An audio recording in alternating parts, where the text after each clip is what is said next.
আসসালামু আলাইকুম। Hello everyone, আপনারা কেমন আছেন? আজ আমি অনেক দিন পর ঘোড়ার পিঠে চড়েছি। অনেক ভালো লাগছে। ঘোড়ার পিঠে চড়াটা না একটা মজার ব্যাপার। আপনারা চাইলে ঘোড়ার পিঠে চড়তে পারেন। আপনারা ভ্রমণ করুন, জীবনকে উপভোগ করুন। জীবনকে উপভোগ করতে হলে ভ্রমণ করতে হবে। জীবনটা কত সুন্দর তা একমাত্র ভ্রমণের মাধ্যমে বোঝা যায়। তাই সময় মতো জীবনটাকে উপভোগ করে নিন।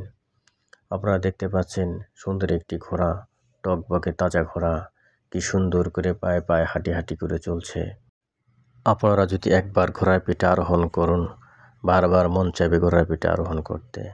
আমার যেমন বারবার মন চায় ঘোড়ার পিঠে আরোহণ করি। যেখানে এই ঘোড়া দেখি সেখানেই মনে হয় যে ঘোড়ার পিঠে চড়ে আরোহণ করি, একটু মজা করি, একটু ঘুরি।